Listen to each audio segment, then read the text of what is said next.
에베소서 2장 1절에서 10절까지입니다. 그는 2장 1절에 그는 그리스도는 허물과 죄로 죽었다. 허물과 죄로 죽었다. 허물과 죄로 죽었어요. 이 죽었다는 것은 둘째 사망 불모답에 들어간 걸 얘기하는 겁니다. 죽음이라는 정의는 육신의 사망과 그 육신의 사망 후에 우리가 하나님의 심판에 그리스도의 심판에 의해서 둘째 사망 불못에 들어가는 거죠. 그것이 사망의 정의입니다. 육신의 사망과 또한 영원히 지옥에 떨어지는 둘째 사망 불못입니다. 그게 죽음입니다. 그래 허물과 죄로 죽었어요. 우리는 허물과 죄로 인해서 사망할 수밖에 없는, 그러니까 육신의 죽음은 당연히 한 거고요. 또한 예수님의 심판에 의해서 영원히 둘째 사망 불못에 던져지는 운명이었습니다. 우리의 운명은 그렇습니다. 그러나 예수님이 우리를 대신하여서 우리 대신에 죽으신 그 죄 없는 분이 하나님의 형상과 모양이신 그 하나님이 우리를 만드신 하나님이 사람의 모양으로 나타나서 우리를 대신해 죽으심으로 우리는 예수를 믿기만 하면 어떻게 됩니까? 둘째 사망 불못에서 건짐을 받는 겁니다. 우리를 살리는, 주님이 오실 때 신령한 몸을 우리에게 주십니다. 썩지 않는 몸. 우리의 지금 육신의 몸은 아담의 죄로 인해서 그 죄가 우리 육신 안에 들어온 거예요. 그래서 죄의 본성이죠. 그래서 이 몸은 때가 되면 일정한 시간이 되면 죽는 겁니다. 그리고 우리의 영혼은 주님이 예비하신, 하나님이 예비하신 하늘에서 예비하신 몸을 입습니다. 썩지 않는 몸. 그 몸을 우리에게 입혀주시는 겁니다. 그 몸을 가지고 성경에는 집으로 표현했어요. 집. 아버지의 집. 지금 우리는 육신의 장막의 집은 하나님 우리와 함께 하십니다. 우리의 집은 잠시 있는 집, 임시적인 집. 왜냐하면 우리는 죽지 않습니까? 죽지 않는 신령한 몸을 하나님의 집으로 표현했어요. 그 집을 우리에게 입혀주는 겁니다. 그래서 하나님이 우리와 영원히 함께하기 위해서 썩지 않는 몸과 함께 하기를 원하십니다. 지금 우리 몸은 죄를 짓는 몸이에요. 비록 하나님은 우리를 죄인에서 의인으로 인정하셨다고 하지만 여전히 우리는 죄를 갖고 있기 때문에, 죄의 육신의 몸을 갖고 있기 때문에 우리는 더럽힐 수도 있는 거고 거룩하지 않을 수도 있는 거예요. 그러나 주님이 예비하신 그 몸은 죄가 없는 몸이기 때문에 우리와 함께해서 영원히 하나님의 계획은 그 몸과 함께, 아버지 집인 그 몸과 함께 하기로 원했던 것이죠. 그래서 그때에, 여기 그 2절 보십시오. 그때는 뭘 얘기합니다. 그때에 너희는 그 가운데서 행하라. 그때에 예수 믿기 전에, 이런 뜻입니다. 예수 믿기 전에. 예수 믿기 전에 예수 믿는 우리들은 그 가운데서 행하여 이 세상 풍조를 따르고, 이 세상 풍조, 이 세상의 모든 문화, 교육, 전통 다 가지고 따르고 공중분세 잡는 자 마귀를 따랐습니다. 곧 지금 불순종하는 아들들의 가운데서 역사하는 영이다. 마귀의 영이죠. 마귀요. 지금 불순종하는 아들들이라 했어요. 아들들, 믿지 않는 사람도 하나님이 이 우주를 만드시고 사람을 만드신 분이기 때문에 그들도 아들이지만 그러나 불순종의 아들이죠. 불순종의 아들. 하나님이 우리를 이 인간 세상을 만들었기 때문에 그들도 엄밀히 말하면 아들이죠. 그러나 호적에 올리지 않았습니다. 호적. 우리가 자식을 많이 낳아도 법적인 그 고난을 받으려면 어떻게 합니까? 신고를 하죠. 호적에 올리죠. 그래서 내 자식이라는 그 신고를 해야 됩니다. 하나님 입장에서는 하나님이 우리 인간을 만드셨기 때문에 그들도 아들이라고 할 수 있지만 그러나 불순종이 아니야. 전에 나왔어요. 여기 뭐예요? 여기 잘 봐야 됩니다. 이 구절에 그때의 전에 이거 잘 아셔야 됩니다. 그때의 전에 이제는 뭐 이런 거 이게 전에는 3절 전에는 뭐예요? 전에는 뭐 뜻입니까? 예수 믿기 전에는 이런 뜻이죠. 예수 믿기 전에는 우리도 그 가운데서 행하여 육체의 욕심을 따라 지내며 육체와 마음이 원하는 것을 하여 다른 이들과 같이 본질상 진노의 자녀였다. 자녀긴 자녀였는데 진노의 자녀. 왜 그 진노가 뭡니까? 둘째 사망 불문 안에 들어가는 수밖에 없는 그런 자식이라는 거죠. 그러나 국민이 풍성하신 하나님이 우리를 사랑하신 그 큰 사랑, 즉 예수님이 우리를 대신하여 죽으신 그 사랑이죠. 허물로 사망한 죄로 사망한 우리를 그리스도와 함께 살리셨고 여러분들은 은혜로 구원을 받은 것입니다. 예수 믿을 때, 예수를 믿을 때, 또 함께 일으키사 그리스도 예수 안에서 하늘에 함께 앉히시니 이거 뭔 뜻입니까? 우리가 하늘에 간 겁니까? 아니죠. 하나님 우리 안에 계시죠. 우리는 은혜의 보좌에 간 겁니다. 우리가 기도를 통해서 말씀을 통해서 하나님을 만날 때에 우리는 은혜의 보좌에 있는 것이고 하나님 보좌에 있는 것이고 우리가 하늘나라에 갔다는 의미는 아니고 하나님 우리 안에 계시기 때문에 우리가 하늘에 앉혔다. 하늘의 권세를 받았다. 하늘의 권세를 받았다.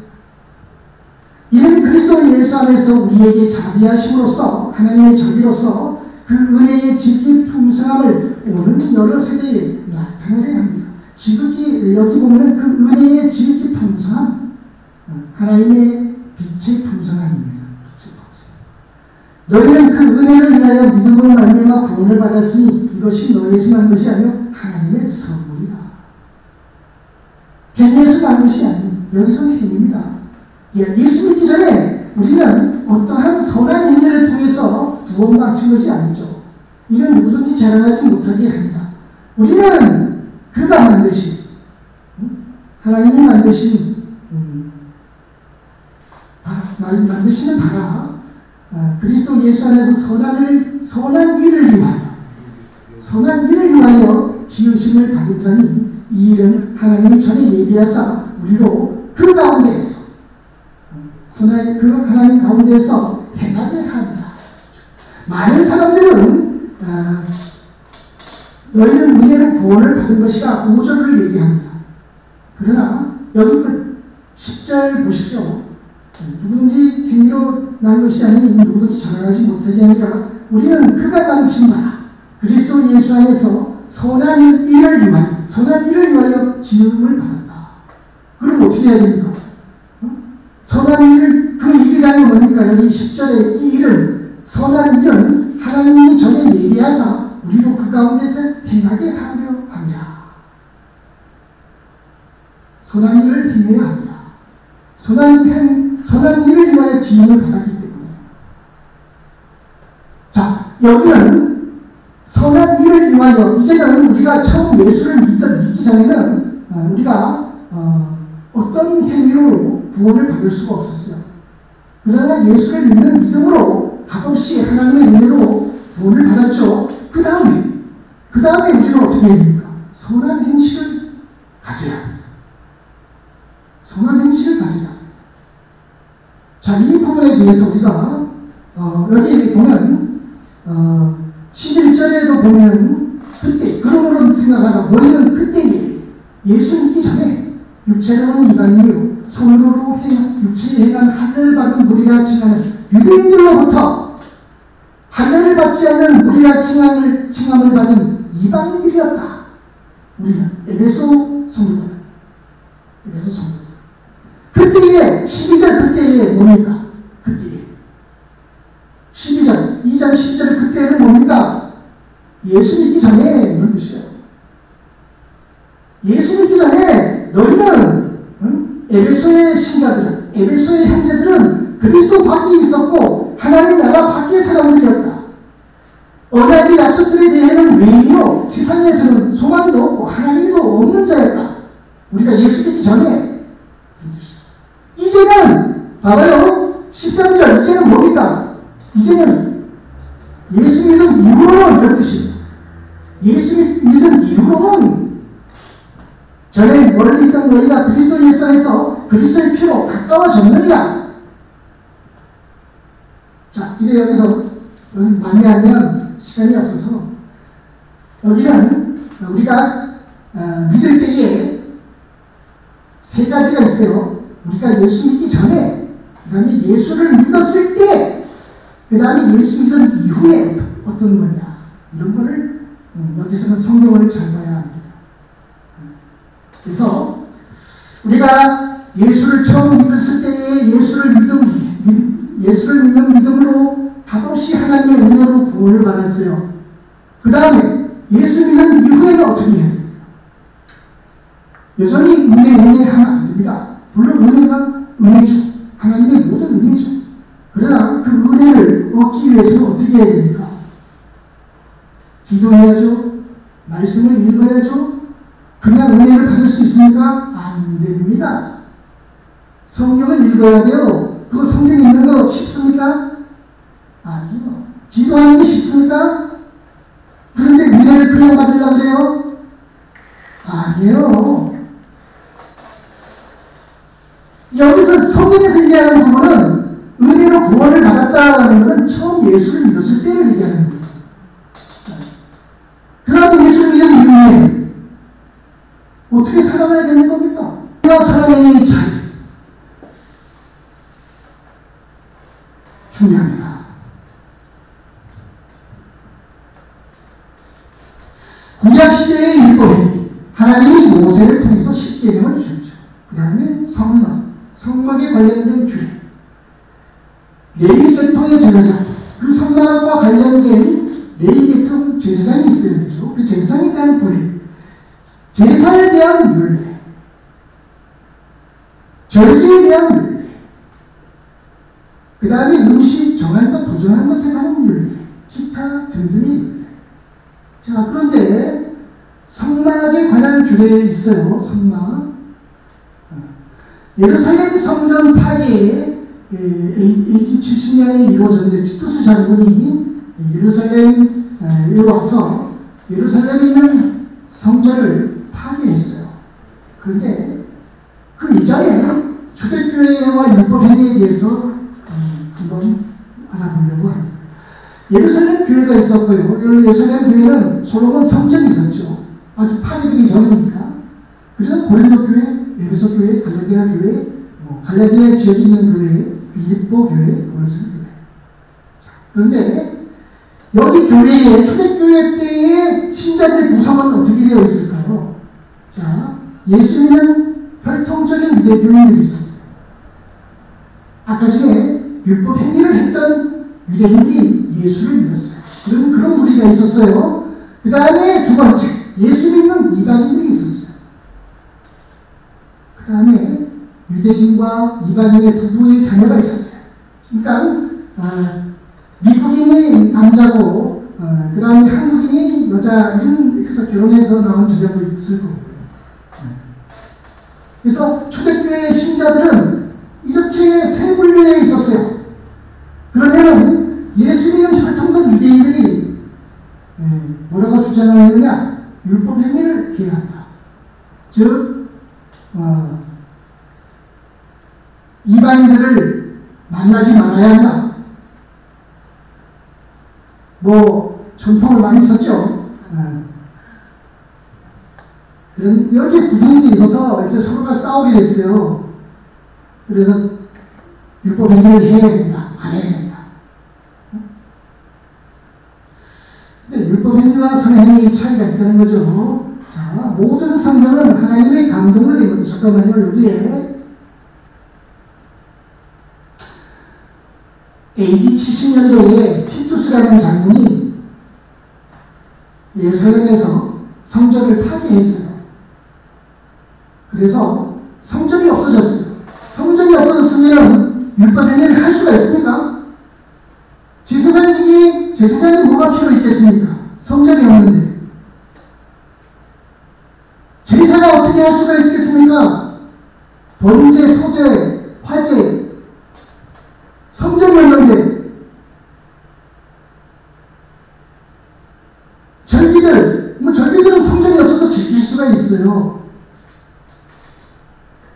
정한 음식, 절기, 부정한 것, 먹어야 할 음식, 먹지 말아야 할 것, 부정한 것, 부정하지 않은 것, 이거 다 할 수 있어요. 그러나 성전이 없으면 제사장이 뭐가 필요 있고, 번제가 뭐, 화례가 어떻게 할 수 있겠습니까? 못해요. 그런데 율법 행위를 할 수 있어요? 못해요.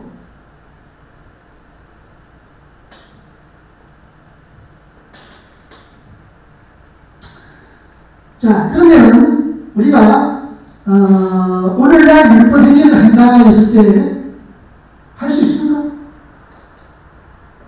율법 행위를 할 수가 있어요? 없죠. 그러면 그 말이 잘못됐다는 거예요. 어떤 사람이 사랑이 없다. 그렇게 얘기할 수 있어요. 이 사람은 너무 융통성이 없어 형식적이다. 이 사람은 너무 원칙적이다. 그렇게 얘기할 수 있어요. 그러나 율법 행위를 한다 이렇게 할 수는 없는 거예요. 왜냐하면 율법 행위는 성전을 중심으로 해서 솔로몬 건물 성전으로 중심으로 해서 거기에 번제 소와 양을 잡아가지고 피를 흘리고 대제사장이 있어야 되고 성전을 중심으로 해가지고 온갖 모든 율례와 규례를 다 행해야 돼요. 그것이 바로 그 사람이 율법 행위를 한다고 할 수가 있어요. 그런데 갈라디아에서 나와 있는 갈라디아서 교회에서 바울이 율법 행위를 행하는 부분은 예수를 믿는 그 믿음으로 의롭다함을 얻는 걸 얘기했죠. 그래서 그 당시에는 아직까지 예루살렘에 있는 솔로몬 건물 성전이 무너지지 않는 때였어요. 그래서 일부에서는 율법을 행해야 됩니다. 일부에서는 아니다. 예수님만 믿으면 됩니다. 그렇게 서로가 논쟁이 있었어요. 그러다가 AD 70년에 그 예루살렘 성전 건물이 무너졌어요. 그럼 율법 행위를 할 수 있습니까? 이제는? 못해요. 성전이 있어야 하죠. 그리고 성전은 오늘날 요구하는 뭡니까? 성령의 성전이죠. 예수님이 지성소였어요. 하나님의 장막이었어요. 왜요? 왜 그렇습니까? 하나님과 예수 그리스도 안에 아버지 하나님이 계셨기 때문이죠. 그래서 예수님이 휘장이었어요. 장막이, 예수님이 장막이라면 그 휘장이 있지 않습니까? 휘장. 하나님과 우리와 분리시키는 그 죄. 예수님 육체가 죽음으로 그 예수님 안에 있는 아버지 하나님을 예수 믿는 사람들에게 들어갈 수가 있게 됩니다. 함께 하실 수 있도록 성령을 통해서. 그래서 예수님이 죽음으로 시장이 찢어지고 예수님의 육체가 죽음으로 시장이 찢어져서 아버지 하나님이 성령을 통해서 예수 믿는 사람들과 함께 하실 수 있었던 것입니다. 어쨌든 간에 우리는 성령의 성전인데 성전 파괴의 의미는 없습니다. 다만 마지막 때에 예루살렘의 성전이 새로 세워질 쯤에는 짐승의 정권이 다시 들어서고 주님이 가까이 올 때죠. 어떻게 하네? 디모데후서 3장 16절 모든 성경은 하나님의 감동을 대것으로 교훈과 책망과 바르게 함과 의로 교육하게 유익하니 이는 하나님의 사람으로 온전하게 하며 모든 선한 일을 행할 능력을 갖추게 한다. 모든 선한 일을 행할 능력을 갖추려면 어떻게 해야 됩니까? 성경을 알아야 됩니다. 성경을 모르면 모든 선한 일을 행할 능력이 없습니다. 능력이 없습니다. 성경을 알아야 돼요. 선한 일을 행할 능력이 있어요. 행할 능력.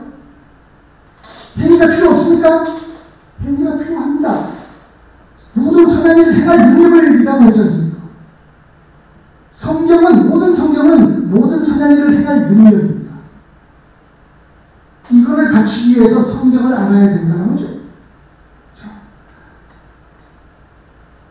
모든 성경은 하나님의 감동으로과 교훈과 책망과 바르게 교육하는 최종 목적은 모든 선한 일을 행할 능력을 갖추어서 온전한 하나님의 사람으로 변화하는 것입니다. 에베소서 2장 8절 10절.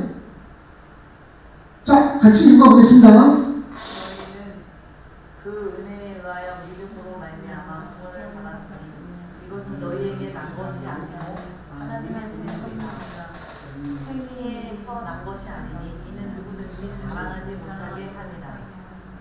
우리는 그가 만드신 바라 그리스도 예수 안에서 선한 일을 위하여 지으심을 받은 자니 이 일은 하나님이 전에 예비하사 우리로 그 가운데서 행하게 하려 하시니라.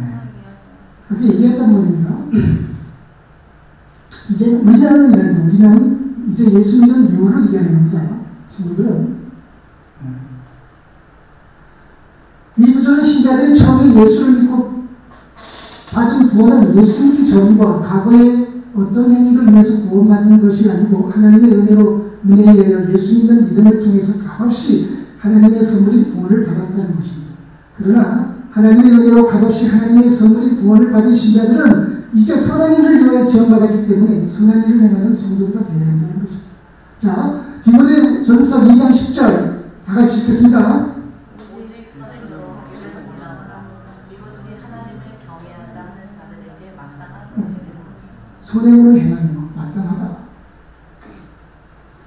디모데전서 5장 10절 선한 행실의 증거가 있어 혹은 자녀들이 양육하며 혹은 나그네를 대접하며 혹은 성도들의 발을 씻으며 혹은 환난 당하는 자들을 부재하며 혹은 모든 선한 일을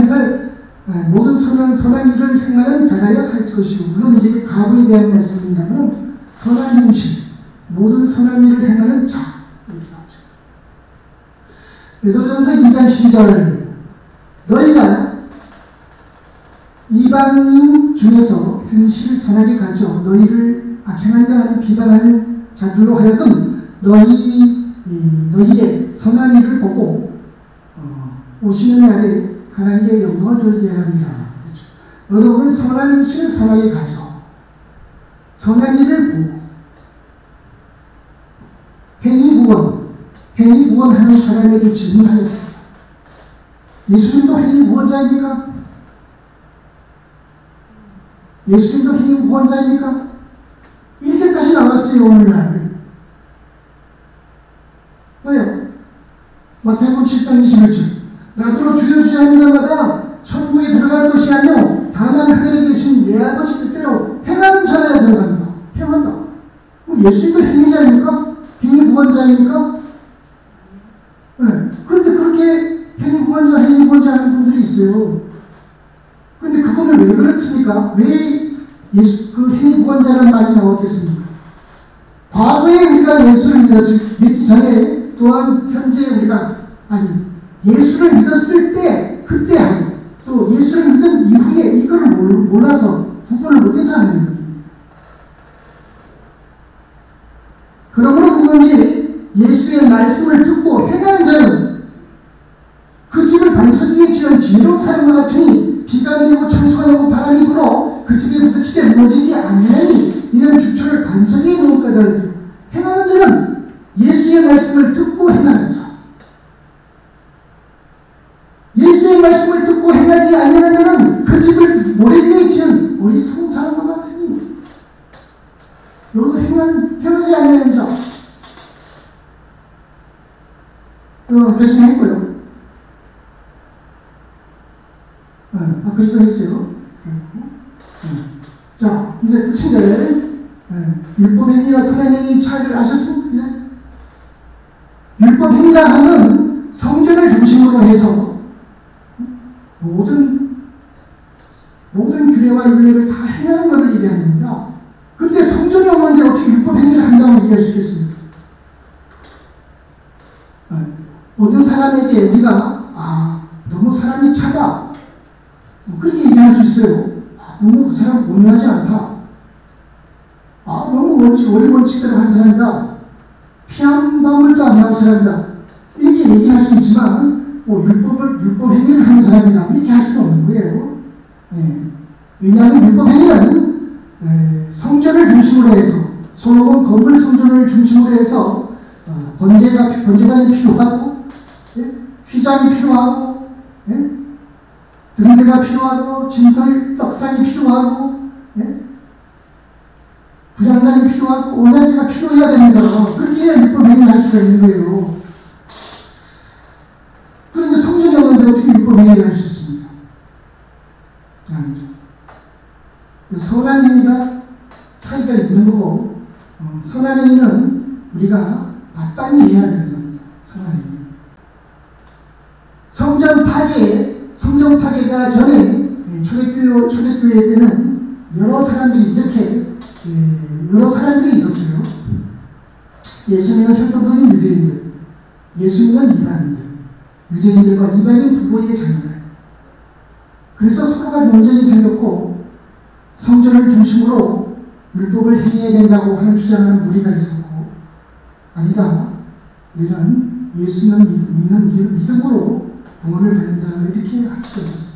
그러나 오늘날 보십시오. 오늘날 우리가 유대인들이 이스라엘 디아스포라라 해서 유대인들이 다른 지역, 다른 나라에 가서 사는 그런 유대인들도 있지만 유대교를 행하는 사람들은 볼 수가 없습니다. 지금 율법 행위를 하는 유대교의 사람들은 참 보기가 힘들어요. 이스라엘 가야 율법 행하는 사람들을 볼 수 있지만 이렇게 올바른 율법 행위를 신자들에게 율법 행위를 한다 이렇게 말을 하면 안 됩니다. 원칙적으로는 그게 안 맞는 말입니다. 자, 오늘 이렇게 우리가 율법 행위와 선한 행위의 차이를 배워봤는데요. 기도하시겠습니다.